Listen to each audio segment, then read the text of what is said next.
বিধান, চোর পুরুষ হোক আর নারী হোক আল্লাহর বিধান। অপরাধ যদি প্রমাণিত হয় চোরের হাত কেটে দাও। একটা চোরের হাত কেটে সোশ্যাল মিডিয়ার মাধ্যমে ফলাও করে যদি প্রচার করা হতো, বাংলার পার্লামেন্টে চোরের আইন পাশ করা হয়েছে, চুরি করলে চোরের হাত কেটে দেওয়া হবে। একটা চোরের হাত কেটে বিচার করেন, 24 ঘন্টায় বাংলাদেশের চুরি বন্ধ হয়ে যাবে। কথা বলেন ঠিক কিনা? কিন্তু কে শোনে কার কথা? আজও গেল না মনের ব্যথা। এখন উচিত কথা যদি কই, পিঠের উপর দিয়া যাবি মই। এই আনন্দে কিছু লোক কিনে খাবে বগুড়ার স্পেশাল দই। কথা কন ঠিক কিনা? যত দোষ নন্দ ঘোষ, সত্যটা বললে দোষ, করলে অন্যায়ের প্রতিবাদ, নামটা হবে তোমার মৌলবাদ, নামটা হবে তোমার জঙ্গিবাদ। নেতা আল্লাহর আইন চালু করে না কেন? কারণ নেতা জানে যদি আল্লাহর আইন চালু করা হয়, যেই পরিমাণে দুর্নীতি করে দেশের টাকা বিদেশে পাচার করে, হাজার হাজার কোটি টাকা পাচার করে। বিগত 16 বছরে যারা ক্ষমতায় ছিল 11 লক্ষ কোটি টাকা বিদেশে পাচার করেছে। নেতা জানে আল্লাহর আইন চালু করলে প্রথম হাত নেতার কাটা যাবে। নেতা জানে আল্লাহর আইন চালু করলে দুর্নীতি করা হবে না, বেগম পাড়া বানানো যাবে না। কথা কয় না গো? এই 15-16 বছরে যারা ক্ষমতায় ছিল ওরা কি কষ্টে আছে? রাজা বাদশার মতো আছে। আলিশান বাড়ি গাড়ি সম্পদ কোনো কিছুর অভাব নাই। ওরা খিলখিল করে হাঁটতেছে জানেন এই দেশের এই দুঃখ দুর্দশা দেখে। কথা কন? ওরা তখন বলতেছে আমরা তো ঠিকঠাক তেল দিছিলাম, এখন লাইন ধরছে। কয় এক রাতে নাই 30-40 টাকায় বাড়াইছে, কিন্তু তেল দিছি। কথাকে বোঝেন না? রাগ করতেছেন আপনারা? মন্ত্রী এমপি আছে, সব চলে গেছে। সেই আলিশান ভাবে ওরা ঘুরতেছে, আরাম আয়েশ, কোনো কিছুর অভাব নেই। এত বড় বড় কথা বলে, এত বড় বড় স্বপ্ন দেখে সব পালিয়ে গেছে। রাগ করতেছেন? আচ্ছা আমি কি এক লাইন বলবো? রাগ করবেন না তো? মন খারাপ করবেন না তো? মন্ত্রীরা সব কোথায় গেল? এমপিরা সব কোথায় গেল? কোথায় কাদের কাকা? ওদের সারা দেশটা এখন লাগে ফাঁকা ফাঁকা। পালাবো না পালাবো না পালাবো না, যাই না তাদের দেখা। ওদের সারা দেশটা এখন লাগে ফাঁকা ফাঁকা।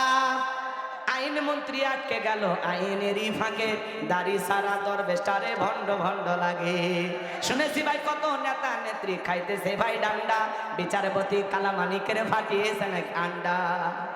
তাই সেই বিচারপতি মানিক নাকি জামিন পাচ্ছে। এই সেই বিচারপতি শামসুদ্দিন মানিক যে কোরআনের পাকে আল্লামা সাইদি হুজুরকে মৃত্যুদণ্ডের রায় দিয়েছিল। কথা বলে ঠিক না? আর সেই বিচারপতি মানিক এরা ছাড়া পায়, ইনু মিনন এরা ছাড়া পায়। এই বিচারপতি মানিক শহীদ প্রেসিডেন্ট জিয়াউর রহমানকে বলেছিলেন রাজাকার, পাকিস্তানের গুপ্তচর। বিএনপির ভাইয়েরা ইতিহাস ভুলে গেছে। এক কথা কন না কেন? এই মানিক শামসুদ্দিন মানিক বিচারপতি, সেই বলেছিল শহীদ প্রেসিডেন্ট জিয়াউর রহমানকে পাকিস্তানের গুপ্তচর বলেছে। চিন্তা করেন, বিএনপির এত বড় নেতা শহীদ প্রেসিডেন্ট জিয়াউর রহমানকে যে তুচ্ছ তাচ্ছিল্য করে কথা বলেছে, আজকে তাকে মামলা থেকে জামিন দেওয়া হয়। কপালে দুঃখ আছে। এই কথা কন না কেন? হ্যাঁ, এই ধরনের কালসাপদের বিশ্বাস করতে নাই। কথা বলে শহীদ প্রেসিডেন্ট জিয়াউর রহমান, যার জানাজার ইতিহাস এখনো মানুষ বলেনি। বেগম খালেদা জিয়া বাংলাদেশের ইতিহাসে সেরা জানাজা, তার নসিবে তার তকদিরে আল্লাহ মিলাই দিছে। এই জন্য আপনার মা বাবা তারা এই দেশের মানুষকে ভালোবাসতেন, দেশের মানুষও তাদেরকে ভালোবাসতেন। কথা বলে ঠিক না? কিন্তু এই সমস্ত তেলবাজ বুঝিদেরকে আশেপাশে ঘেঁষতে দেন না, এদেরকে বিশ্বাস করতে না। আজকে ইনু মিলনের জামিন দেন, বিচারপতি মানিকের জামিন দেন, কি দরকার? রাগ করতেছেন আপনারা?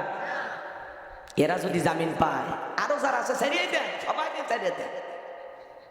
ম্যাডাম বাইরে আছে, ওনাকেও নিয়ে আসেন। খেলা জমুক, আমরা খালি দেখি। কি কর?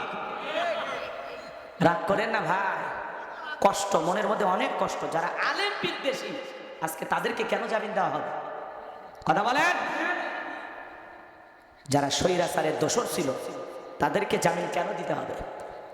হ্যাঁ, দুই একটা জামিন দিয়ে আবার যদি ধরেন, এরকম যদি ওরা যেভাবে নাটক করছে ওই একই কায়দা, এক মামলায় জামিন আর এক মামলায় আটক। কথাকে বলছেন না? এরকম খেলা যদি খেলতে পারেন তাহলে ঠিক আছে।